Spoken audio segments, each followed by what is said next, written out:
How are you getting on, folks? Look at it is right. So we've the Irish racing covered. Now we're going to move on to Kempton. This is going to be my last completely through the card.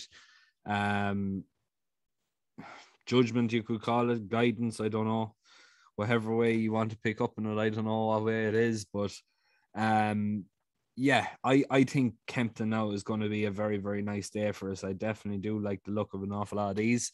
There's only 6 races on the card, but some very, very nice racing altogether. And definitely looks to be a very, very nice day overall. Some very, very good racing. Really, really nice overall potential in an awful lot of these. And there are some at very, very nice prices. But we may as well crack into it, get started, and get this over and done with. First race off, the 12:45. Nicky Henderson has an odds-on favourite in here. In theory, should be winning, but it's been putting up a string of seconds now. That wouldn't necessarily be to my liking. Going in at 4-7, I wouldn't be doing it. It's been beaten off. I think was it 8-15 before. Yeah, it was beaten. It was beaten and beaten pretty comfortably at 8-15 before. So it just looks a little bit vulnerable to a very, very talented horse. There are some very nice horses in here, the likes of Paso Doble, Black Poppy. But the one that I'm really liking here at 8-1, Robelli, for Ian Williams and Jonathan Burke, currently priced, like I said, at 8-1. Definitely think this is well worth in each way. Looking at the hurdling debut, very, very nice performance. It was beaten by a very, very talented horse, French import, owned by JP McManus, trained by the Skeltons. Ran in a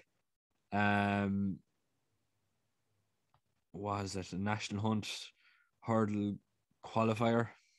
I don't know. It's probably one of the Cheltenham meetings before the big Cheltenham meeting. No, Washington is a horse that was very, very good last year. But for me, anyway, I definitely think it's well worth in each way. When you look at that run in particular, really did rally very, very nicely. It was beaten 4.25 lengths, but like I said, this Hotter Duderi was a nice enough sort. It is coming up in class here today, going up into class 2, but in my opinion, definitely well worth keeping a close eye on. The fact that this Broomfield Berg hasn't necessarily set the light on fire, especially considering the fact that it was second in the class 4, second in the class 3. I know that does show improvement, but it keeps going up in class and it keeps disappointing in terms of being favorite and expecting to win these sorts of races. So if this horse can improve, there's absolutely nothing to say that Robelli can't improve and go on to win. It won a bumper very, very comfortably at 33-1, beaten That's All Right, Gino, Hanafi, Kimmins, Lelantos, Shield of Honor. This That's All Right, Gino. This particular race, he where was it? It was in Lingfield. So next time out, he finished second, and the last twice, including a run in Cheltenham, he finished first. So, in my opinion, like that horse was beaten 3.25 lengths, and he's now 128 or 132 rated over hurdles. So, in theory, it's very, very closely matched to Broomfield's Berg. Whether it can win, I don't know. I think it's definitely well worth considering. I think it's going to go very, very close, and I think it's going to go down to the wire. I think it's going to give Broomfield Berg the most to do. Realistically, it looks to be potentially be the class horse of the race, and the fact that it's 8-1 is even better because we're looking at potentially getting a very, very nice winner here. Next race off then, the 120, and this one here, we're going straight for another big price each way. We're really, really liking the look of this one. I apologize. I got on this at 16-1 last night. It seems to be absolutely smashed in the market. Jackamar now at 11-1 is still there for each way players, for those that want to get on. But one thing that's very, very interesting for me, Danny Mullins goes over to Kempton for one ride on Boxing Day when he could realistically have the choice of 3 meetings to cover Willie Mullins or whoever he wants to ride for. But no, he goes over to Kempton and he rides Jackamar for Milton Harris. I've never seen him ride for Milton Harris before. He's come second on his last twice, third the time before that. I think this is a sure sign that this horse is absolutely primed and ready to go. Danny Mullins would not give up a day's race in Leopardstown, Limerick or Downroyal for one ride in Kempton that unless it's going to win, it'd be a total waste of his time. It would be a total waste of time for Danny Mullins to go over for one ride in Kempton when he could have the choice of 6-7 rides in Ireland. It's ridiculous. It's absolutely ridiculous. And the fact that he's still 11-1, he's definitely well worth an each way play. My opinion, it's a sure sign that it's a sure sign that this horse is absolutely primed and ready to go, because Danny Mullins would not waste his time for a horse that is going to be tailed off or pulling up last or anything like that. I can honestly say this horse should be definitely in the top 2, if not going on to win here. And I'd be actually very, very disappointed if he's anywhere further than that down the field. Next race off then, 155. Look at, for me, Brave Man's Game takes this, but 4-5, I don't know. I don't think I'd be advising anyone to go betting on it. Like I said in the previous videos, if you want to double them up with, say, the likes of Field Dorse or Gerhard, Riviere de Tel definitely as well is another one that I'd be doubling up. Knocknasee. Who else can I say? Jerry Colomb even. Depending what way you want to work it. Even if you want to do like a Euro 5-fold or 6-fold or whatever like that, the prices that are there, they'll still get a fair little payout on them. Brave Man's Game is made to be a chaser, and he has taken the chasing very, very nicely. He is a very talented chaser. I think he has got the beatings of a high senior. I have been proven wrong in the past, and I could well be proven wrong again come 2 o'clock or 3 o'clock or not even 3 o'clock, 2 o'clock or 2:30. Said that time on Sunday. But look at, in my opinion, definitely Brave Man's Game takes the beating here. 2:30 then. Again, another horse is probably going to take the beating. Epatante. We don't need to spend too much time on it. She is a former champion hurdle. She is a champion hurdle winner. She is a former Christmas hurdle winner. We know Nicky Henderson targets her for this race in preparation for the champion hurdle, but I cannot see a horse in here that could potentially beat her. I think she was unlucky last year. She just didn't get quite the run, the look in running. Now she was beaten by a better horse on the day, but on song Epatante, she should be absolutely polishing these off. And I'd be shocked if she wasn't a 10-length winner. To be perfectly honest with you, like, we're talking about one of the best mares in England at the moment, and yeah, she should definitely take an awful lot of stopping, especially getting the mare's allowance from all of these. It's practically a gimme, but nothing's a gimme in the racing world, as we all know. But 5-6 is very, very short. And even if you want to double up Brave Man's Game and Epatante, I wouldn't put you off that. I think they're both short prices, but they're not short enough to avoid completely. Double them up, treble them up, whatever way you want to work it. I think they look fairly solid, to be perfectly honest. They look very, very solid. And you don't need me to tell you that either. I just think it's one of those things that could be very, very interesting. Next race off then, the 305. For me, My horse seems to have gone out of it. Just bear with me 1 second. It's not down in the betting. So that has me slightly worried. I'm just going to check to make sure it's still there. 305. Yeah, still there in the betting. It was just off the racing post. I don't know why, but for me anyway. Look, it's a very very hard race to call, and it is potentially a race that's going to throw in a few shocks here and there. But I'm personally liking Chantry House. I think the form in its novice days was very very good. Even the way it's been running so far, the likes look at beating the likes of like when you look at the entry form of last year, beating Shan Blue, Fiddler on the Roof, no other horse finished even close to him. The big breakaway, Sporting John, Empire Steel, Espoir the Rame. No point going into the Cheltenham form because we don't really know exactly what way that would have actually worked out, considering the fact that Envoyelen did fall. But if he's anything to go by the way he's been this year, I'd say Chantry House would have still beaten him. Currently priced at 5-1, definitely well worth in each way, providing you can get the quarter the odds.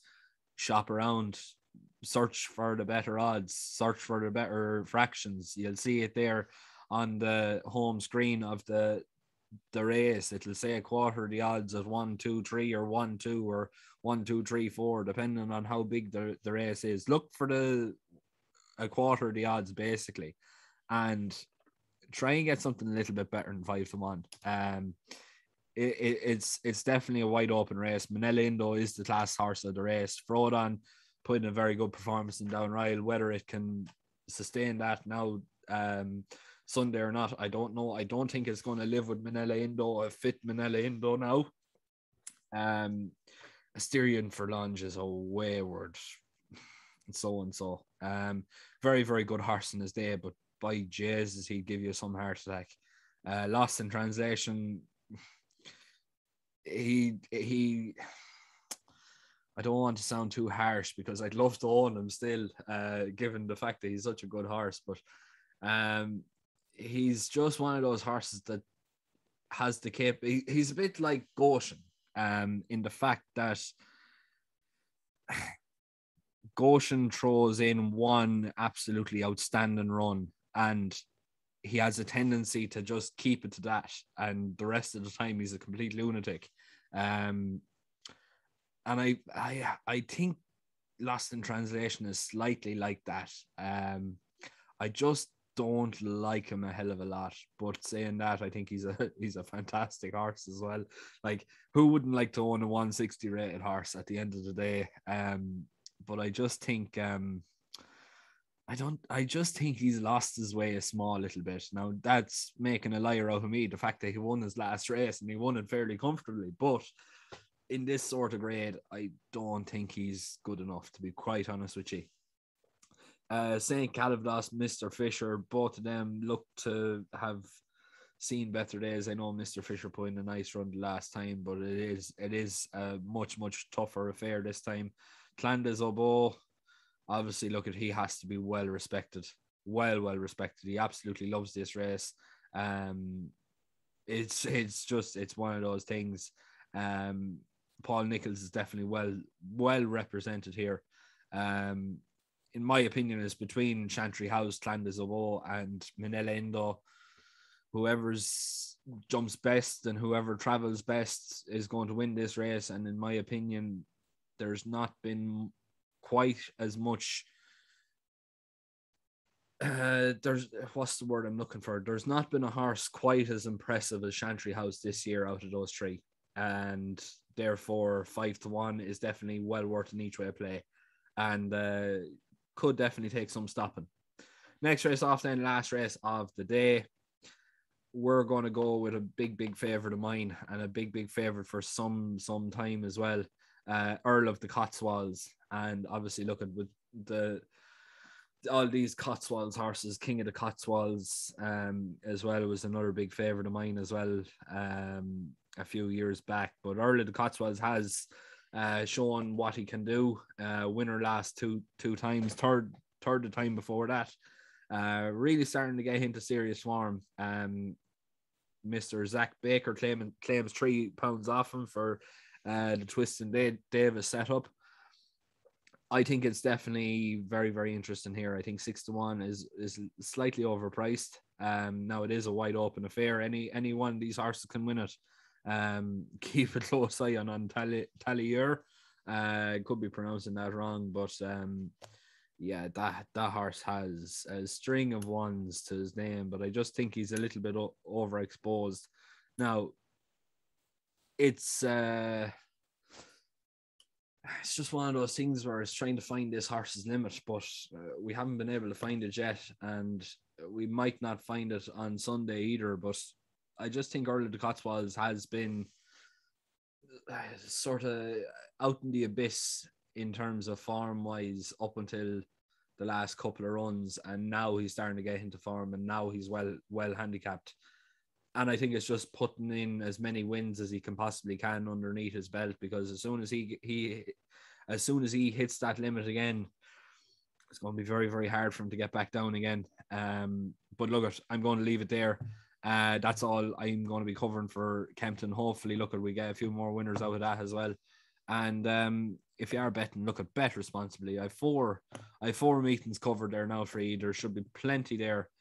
Most of them have the big races on, so there's no excuses.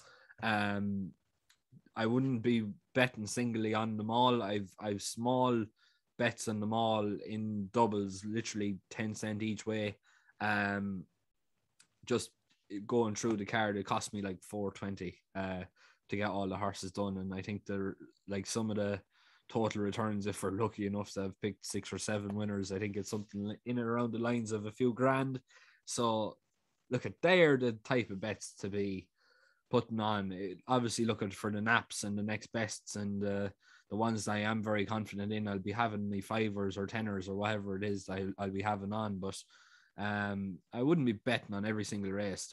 That's absolutely crazy, but just for the sake of it being Christmas and being silly season, I've done the doubles and done the 10 cent win lucky 63 that I'll be telling you all about tomorrow. And it's cost me bugger all, but it's going to hopefully give me plenty of fun over the Christmas period. And look at the very, very best of luck tomorrow. Or not, why am I saying tomorrow? Tomorrow is Christmas Day.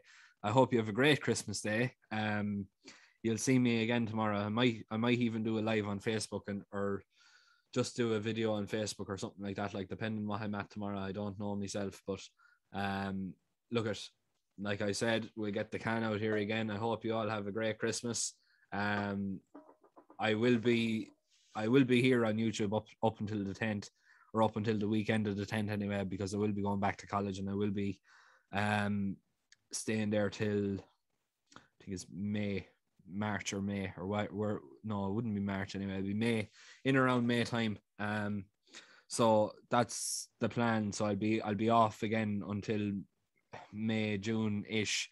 But keep the support coming. To the people that have commented on the previous videos, thanks very much. I know I haven't got back to you, but any support at all is greatly appreciated. As I said, hope you have a great Christmas, and hopefully we have plenty of winners there. But until tomorrow, thanks very much. And